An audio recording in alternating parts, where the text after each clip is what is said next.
fullness of life. Mababasa po natin yun sa John 10:10. Sabi po ron sa John 10:10, sabi po ron, the thief comes only to steal and destroy.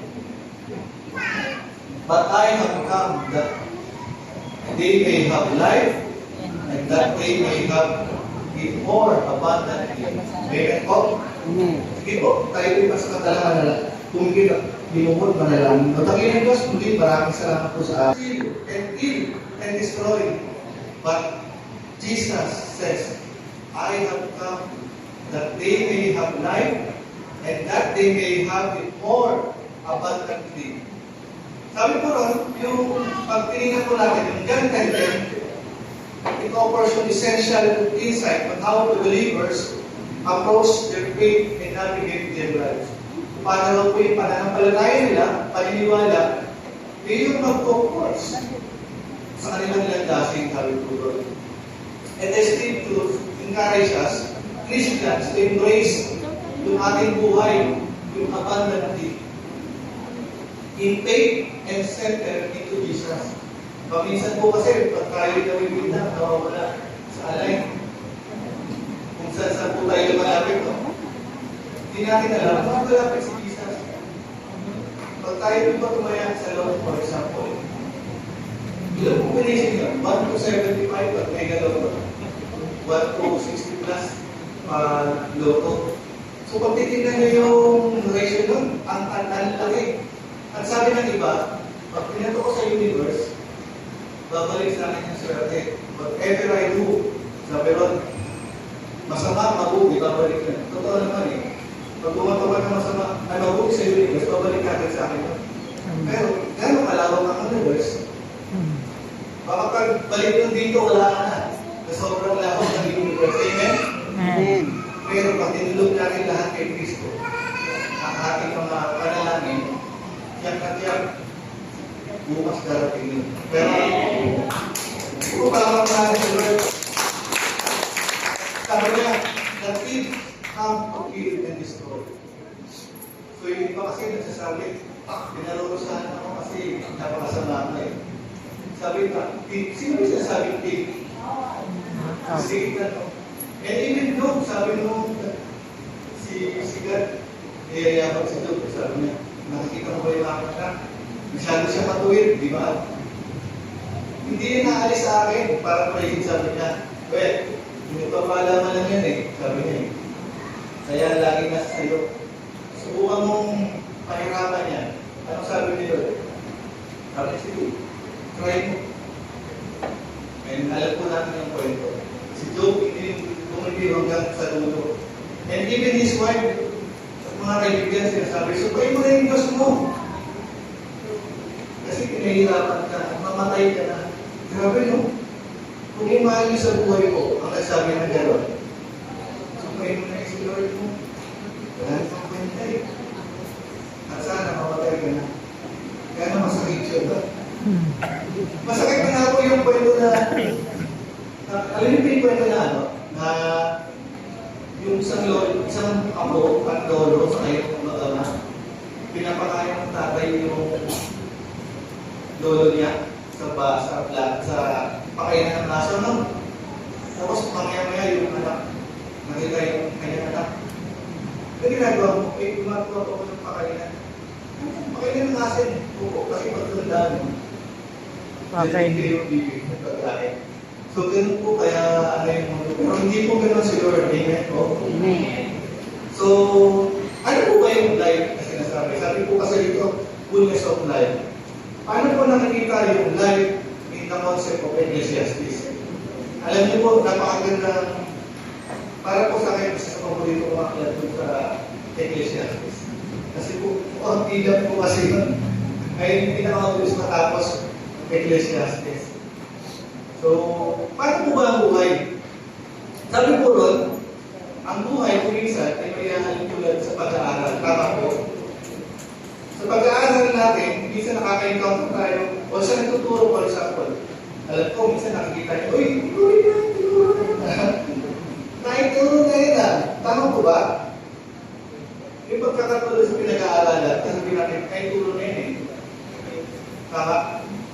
Pero, alam natin na naituro, pero parehas ba na naitilipan? Kasi hindi naman po pare-pareho. Kung paano magkakaintindi sa isang bagay na sinuro o pinag-aralan, tama po. Especially, how does Holy Spirit lead us? Kasi maaari po sa pagkakabasa natin, and kung paano po ang Holy Spirit nag-lead sa atin, without define kung paano po natin nag-rema yung isang pag-aaral. Tingnan po. Kaya po hindi pa. Parang ganito lang po, spell like, pwede. L-I-F-E. E. Lipe. Like. Pare-pareho. Pero, pag tinanong po kayo, how do you define life? Pwede po ba magkakatulad yun sa paano natin i-define yung buhay? So, yung spelling kami. Pero, how we define life is different. Amen? So, ganun po. Ganito pa natin tinitingnan ng buhay. Bakit? Minsan ganun sinasabi natin ng buhay, tinitingnan natin. Bakit siya meron? Bakit ako wala?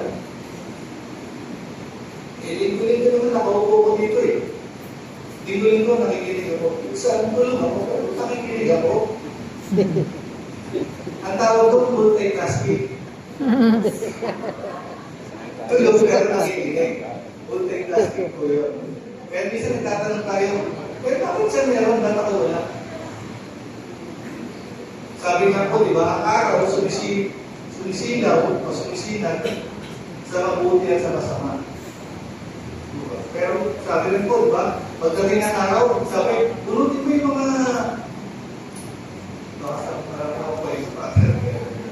unutin mo kaya yung mga damo, sabi. Ano sabi po ng magsasaka, huwag na natin unutin yung damo. Kasi pag pinunod mo, maaari na unutin yung mga palay. Pagdating ng panahon, kukunin natin lahat yan at isi-separate yung damo sa palay. At susunugin yung damo sa palay. Kaya po, naman natin sarili natin. Ano tayo? Yung damo o yung palay? Kailan po makasigot yun? So, tingnan natin kung paano tinitingnan ni Solomon yung buhay.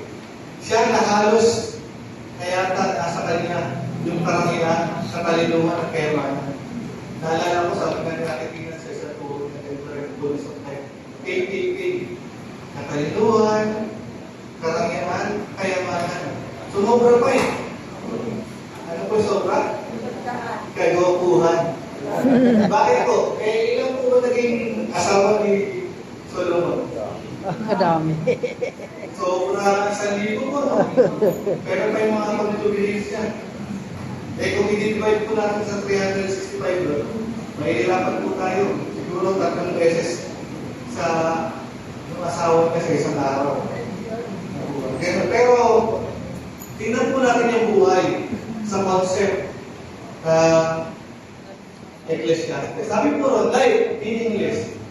Sa atin, pag tayo i-define yung fullness, paano po ba natin, halimbawa si Ate Leslie? Ate Leslie, paano mo i-define yung fullness of life? Basta meron tayo, no? Fullness of life. Pag meron tayo sobra, fullness of life. Pero hindi ganun tinignan ni Solomon yung buhay. Sabi niya, meaningless. Ang buhay daw ay meaningless. Walang kwenta. On limitation of human efforts in a world where many things appear beyond our control. Totoo po ba? Lahat naman ng bagay, wala tayong control. At meron lang tayong control, yung galit natin. And even traffic, sabihin, madalas, ginagawa ko itong dahilan eh. Traffic eh. Hindi naman tayo pumasok, mamalis, dito ba? Nagalit ako kasi ang kulit nito eh. Pwede mo naman kontrolin yung sarili mo. Sabi ni Solomon, yung many things appear beyond our control. Para sa isang tao dumaratas na hindi maganda, ang ideya ng isang buhay ay puro ng kahulugan.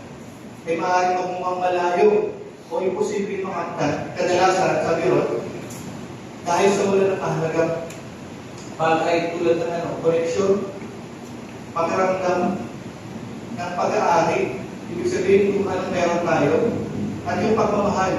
Minsan, pag wala yung mga bagay na yun, parang malagpuan tayong buhay, di ba? Hindi ibig sabihin ng pagmamahal, wala tayong jowa. It does not define yung pagmamahal. Pagmamahal, pwede natin makuha sa ating mga kapatid, magulang, katabi. For example, yung paggalang. So, yun po yung pagmamahal. So, ano po isa na sabi niya? Sabi niya po sa una, yung key concept po ng Ecclesiastes. Una po, sabi doon, sa next slide, vanity. Vanity of vanity. Sabi po sa Ecclesiastes 1:2, meaningless, meaningless, says the teachers. Utterly meaningless. Everything is meaningless. Sa ibang version po, speaking, New James, vanity of vanity, says the preacher. Vanity of vanity, all is vanity. Sabi po. Yung repetition daw po ng salitang vanity emphasize the futility or uselessness, yung pagkawalang kwenta, and the transit or the shortness of worldly things. Yung vanity refers to something that is temporary. Yung vanity daw po refers to something na temporary. Ano kung may temporary? Dilipan niya parang katulad po ito ng ating hininga. Temporary, talaga, yung hininga temporary. Kaya oo. Kaya katagal po ba kayo ng 1,000 years old? So, anything na hindi tumatagal is temporary. Yung vapor, alam po natin yung vapor, pag nakawala ng C, 100 degrees Celsius yung tubig, di ba? Bumubulo po yun. Yung vapor po, nawawala. Pero hindi na po magandang example. Pag umutod kayo, panghabang po yung buhay. Wala rin yan, lalo yung paghati-hati tayo. Katulad ito amoy dito pa. Inamoy na natin, wala na yung nasasayang. Hati-hati na po tayo, ito ba? So, lahat po ng bagay dito sa lupa is temporary. Kaya nga po dapat, lagi tayo masaya. Alagat, bawat lakad natin sa buhay natin, si Lord yung nakikita sa atin. Amen po. So, the Hebrew word for vanity is heaven. It means something like great vapor. Tulad na sinasabi ko. Suggesting that life is fleeting or short-lived, elusive and hard to grasp. Totoo naman po, mahirap natin imatanto yung buhay. Bukas ko ba alam niyo kung ano nangyayari sa inyo? Kahit na pinlanan natin yan, hindi pa rin natin alam yung bukas. Amen. Bukas pangalawa, hindi natin alam. Maalala ko po, yung kapatid ko, naglalaro kami ng basketball eh. Medyo na-discuss yung pagkatapos pag-bina. So, napaka-iglit ng buhay natin. Tapos, sa mga walang bagay lang, hindi natin papahalaga. Kaya nga dapat po, sa bawat maswerte po tayo kung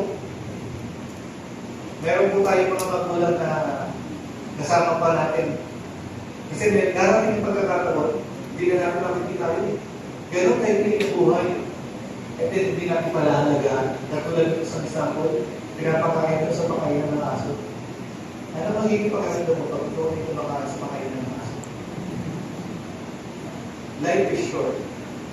Sabi nga, dapat gamitin natin ito in the fullness.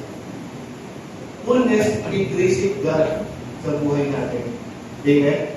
Sabi ron, sa susunod na slide, may sinabi siya ron, vanity of vanity is a life of empty pursuit, a life of exhaustion, and living without death. Ano po yung a life of empty pursuit? Ito yung chasing after every goal or endless goal and desire without ever fully satisfied. Ito po yung hinahabol natin ng ating mga pangarap. At pag nakuha po natin yun, ang gagawin natin, taasan pa natin. Gusto natin lagi mas mataas. Ganun daw yung empty pursuit. Parang wala na tayong masayahan. Pag nakakuha ko ng 1 milyon, gusto ko magkaroon ako ng 2 milyon, 3 milyon, hanggang sa mapagod tayo. Napakahirap, no? Pangalawa, yung a life of exhaustion. Yung constantly rushing from commitment to the next. Ito dapat gagawin ko, dapat ito gagawin ko. Minsan nakakalimutan na natin. Uy, may pamilya pala ako na na naghihintay sa akin. Kasi kailangan mong gawin eh. May mga pagkakataon din po na meron naman tayong trabaho dito, maayos naman. Pero dahil sa ating pangarap, nag-aabot tayo, no? Para saan? Para sa isang mas malaking pagpapala. Pero, tanongin natin sa sarili natin, pagpapala po ba talaga na may iwan na pamilya natin? Pagpapala sa ilan siguro kasi pagdating doon, gagawa na naman ng ibang pamilya. Total, malaki naman ang sweldo ko eh. So, yun, chasing an empty pursuit, yung a lack of exhaustion, yung di natin na-appreciate yung simpleng buhay lang ba? Di natin na-appreciate yung simpleng bagay. Kasi nakikita natin, kung mas maganda siguro pag marami akong pera, mas maganda siguro pag marami akong gamit, vanity. Kasi pinakikita lang natin na successful ako. Meron akong ganito kasi. We never enjoy simple things. Alam nangyari ito, leading to burnout and rather than fulfillment. Amen. Sabi mo, living without depth, deep depth, yung lalim po. A life that seems outwardly successful but lack of meaningful connection or spiritual depth. So, yun daw po yung maaaring successful tayo pero sinasabi natin, parang may kulang ah. Ano kaya yung kulang sa buhay mo? Baka, sasabihin mo, siguro kailangan pa ng magandang motor, magandang kotse, kaya siguro yung kulang mo. Pero pag nakuha mo yun, nandun ba yung kaligayahan? Kulang pa rin. Bibili ako ng bus. Mas malaki. Pero kulang pa rin. Sa bawat material na na-achieve natin, parang lagi may kulang. Palagay po, ano yung kulang sa buhay natin? Kayo po yung sasabi. Despite of everything that we achieve, seems we are lacking. Ganon, i-define ni Solomon yung buhay, no? Walang kwenta. Meaningless, sabi na. The fullness of life isn't just about success or accomplishment. It is about finding someone to share your dream. Simple lang, no? It is not about the success. It is about sharing your dream. Yung kwento. Minsan, nagalit. Yung kwento, walang nagalit sa akin ni Mrs. Quick. Nagkwento ako. Nagbigay na suggestion. Nagkwento lang naman ako eh. Nagalit sa akin. Nagkwento lang ako eh. Nag-suggest. Alam niyo po yan, yung simpleng bagay, just sharing your thought. Malinaw po talaga ako. Kasi sinabi ko, dito naman kailangan ng suggestion. So, mali yung thought. Ang gusto ko lang magkwento. Napaka-deep na bagay, at kung titignan natin, simple lang, no? Hindi natin may bibigay yung mga bagay na yung kaligayahan, hindi po sapat kahit bigay mo po ng isang malaking bus yung mahal niyo sa buhay o isang malaking mansyon, kung wala naman titira, kayo lang. Dito po ba? Pero yung simpleng bagay, yung kwentuhan ba? Sa pagtulog, pagkain, ay napakalaking bagay. How much po yung sharing yung aspiration mo sa buhay? Napakaganda. At napakaganda kung yung mga pangarap mo sinasabi ko rin kayo. Kasi malay mo, bukas pangalawa, yung pangarap mo, pag-ready ka na, yung makuha mo. Amen? Amen. Sige po, palapaw po natin si Lord. Lahat ng bagay na gusto mo lang kayo, you will feel empty sa buhay natin. Para lang tayo isang lata na walang laman.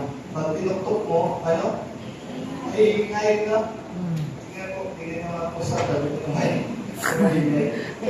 Walang maingay, no? Ayaw nilang wala tayo. Amen. Makinig na tayo. Amen.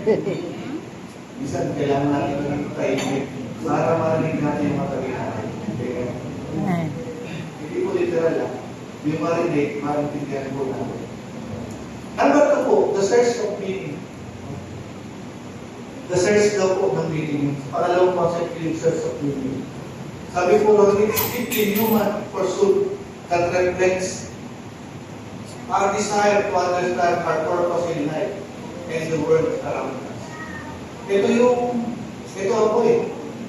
Ito yung purpose ko sa buhay. Eh, baka yun ang pagkakaintindi mo. Ito yung purpose mo sa buhay. Sa iyo. Pero, how about yung purpose ni God para sa iyo? Nakikita mo ba? Alam mo na natin, sabi, listen.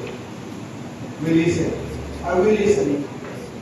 Ito yung gusto mong purpose mo sa buhay, pero ito yung purpose ni God para sa iyo. Sabi ron, for with much wisdom comes much sorrow.